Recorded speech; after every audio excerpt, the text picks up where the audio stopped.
छोटे कदम बड़ी जीत गांव के छोटे से घर में रहने वाला अर्जुन बचपन से ही बड़े सपने देखता था। उसकी आंखों में एक शिक्षक बनने की इच्छा थी, लेकिन परिस्थितियां उसके पक्ष में नहीं थीं। उसके पिता खेतों में मजदूरी करते थे और परिवार की आर्थिक स्थिति कमजोर थी। अर्जुन पढ़ाई में बहुत अच्छा था, लेकिन स्कूल जाने के लिए रोज 4 किलोमीटर पैदल चलना पड़ता था। कई बार थकावट उसे हतोत्साहित कर देती, लेकिन उसकी माँ उसे हर दिन प्रेरित करती। बेटा, हर छोटा कदम तुझे बड़ी जीत की ओर ले जाएगा। अर्जुन ने माँ की बात को मन में बैठा लिया। उसने ठान लिया कि चाहे कितनी भी मुश्किलें आए, वह अपने सपने को पूरा करके रहेगा। स्कूल में वह सबसे आगे रहने लगा और गांव में उसकी प्रतिभा की चर्चा होने लगी।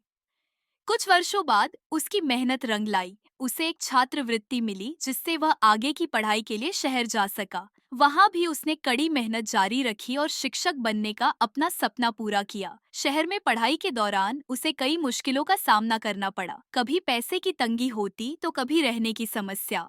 कई बार उसे 2 वक्त की रोटी भी नसीब नहीं होती थी, लेकिन उसने हार नहीं मानी।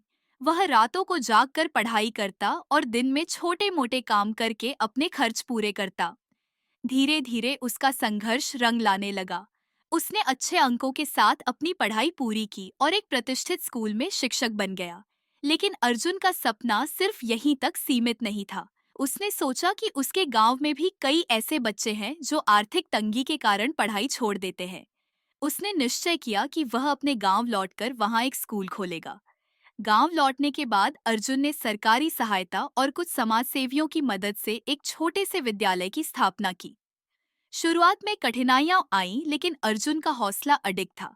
धीरे धीरे गांव के लोग भी उसके इस प्रयास में सहयोग देने लगे। आज अर्जुन अपने ही गांव में एक स्कूल चला रहा है, जहां गरीब बच्चों को मुफ्त शिक्षा देता है। उसकी मेहनत और संकल्प ने न केवल उसके जीवन को बदला, बल्कि कई और बच्चों के भविष्य को भी रोशन किया। वह अपने जीवन के संघर्षों को याद करता है और हर बच्चे को यही सिखाता है। छोटे छोटे कदम ही हमें बड़ी जीत की ओर ले जाते हैं। बस धैर्य और मेहनत कभी मत छोड़ो। उसके इस प्रयास ने गांव की तस्वीर ही बदल दी। अब वहां के बच्चे भी बड़े सपने देखने लगे हैं और उनके माता पिता को भी शिक्षा का महत्व समझ में आने लगा है। अर्जुन की यह कहानी हमें यही सिखाती है कि अगर हम सच्चे मन से मेहनत करें और छोटे छोटे कदम उठाते रहे, तो एक दिन हम भी अपनी मंजिल तक पहुंच सकते हैं।